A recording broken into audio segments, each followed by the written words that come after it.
आज मैं आपको एक कहानी सुनाने जा रही हूँ जिसका शीर्षक है हाँ दीदी हाँ। किसी पहाड़ी गांव में एक निर्धन किसान का परिवार रहता था। किसान की एक बेटी और एक बेटा था। किसान की पत्नी की मृत्यु हो चुकी थी। अपने दोनों बच्चों को लालन पालन एवं स्वयं करता था। समय के साथ साथ बच्चे बड़े हो गए। बेटी बड़ी थी सो किसान को उसके विवाह की चिंता सताने लगी। उसने पाई पाई जोड़कर जैसे तैसे उसका विवाह कर दिया। 1-2 साल बाद किसान बीमार रहने लगा और एक दिन उसकी मृत्यु हो गई। अब उसका बेटा अनाथ हो गया। उसकी दीदी को अब भाई की चिंता सताने लगी क्योंकि उसका ससुराल भी ज़्यादा संपन्न नहीं था। वह अपने सास ससुर एवं पति से इस बारे में बात करने में संकोच होने लगा, परंतु भाई की चिंता में उसने हिम्मत बांध के भाई को अपने ससुराल रखने की बात ससुराल वालों से की। ससुराल वाले बहू की बात तो मान ली, परंतु कुछ शर्तों के साथ। कुछ ऐसी शर्त थी, उसके भाई को भोजन में भूसे की रोटी और बिच्छू का साग। बिच्छू एक प्रकार की पहाड़ी घास होती है जो सब्जी बनाने के काम में आती है उसे। और दूसरी शर्त, उसे चक्की की ओट में सोना होगा। तीसरा, मवेशियों को चराने की जिम्मेदारी उसकी होगी। बहन को ये बातें बिल्कुल भी उचित न लगी, परंतु भाई प्रेम और उसकी अकेला रहने की चिंता में उसने यह शर्तें मान ली। भाई ने भी परिस्थितियों के अनुसार मन पसीज के यह शर्तें मान ली। अब भाई अपनी बहन के ससुराल में रहने लगा। धीरे धीरे भाई उस परवरिश में घुल मिल गया। वह दिन में मवेशियों को चराने जंगल जाता और रात को भोजन में मिली भूसे की रोटी और बिच्छू की साग खाकर उसकी चक्की के ओट में जाकर सो जाता। ऐसे ही वक्त बीतता गया।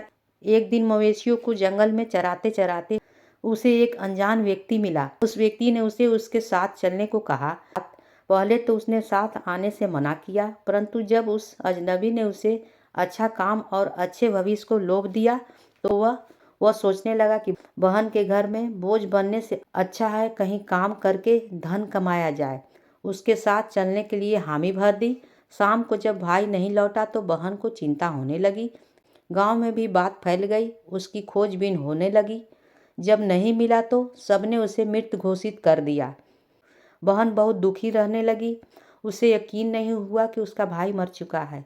खैर, दिन महीने साल बीतते रहे। धीरे धीरे वह अपने भाई को भुलाती रही, लेकिन तीज त्योहार में आस पड़ोस की औरतें अपने भाई से मिलने जाती या उसके भाई उससे मिलने आते तो वह अपने भाई को याद करके आंसू बहाती। इसी तरह समय निकलता रहा और एक दिन उसके भाई का संदेश मिला। वह फूली नहीं समाई।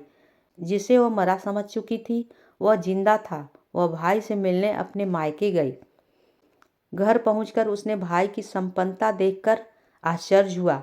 भाई ने उसे भूतकाल में जो भी हुआ सब बताया। दोनों एक दूसरे से मिलकर बहुत खुश हुए। भाई ने उपहार स्वरूप बहन को बहुत धन दिए, लेकिन उसकी बहन ने यह कहकर मना कर दिया। उसे भाई मिल गया, उसे अब कुछ नहीं चाहिए, उसे सब कुछ मिल गया। जब उसने धन लेने से मना किया तो भाई ने उसे 2 गाय और 1 भैंस देनी चाहिए। उसे बहन ने रख ली। भाई बहुत खुश हुआ। बहन ने उसकी एक उपहार स्वीकार कर ली। उसने गाय के गले में घंटी बांध दी और बहन के साथ भेज दिया। बहन उस गाय और भैंसे के साथ ससुराल में चली गई। सुनसान रास्ते में गाय ने गले में घंटी बंधी। घंटी की स्वर बहन को अच्छा लगने लगा। उसे लगा जैसे घंटी में आवाज़ आ रही हो। भूसे की रोटी, हाँ दीदी हाँ। चक्की की ओट में सोया, हाँ दीदी। झाड़ू की मार सहेगा, हाँ दीदी। घंटी मानो यही बोल रही हो। यह सोचकर वह जोर जोर से हंसने लगी। कहानी होती है समाप्त।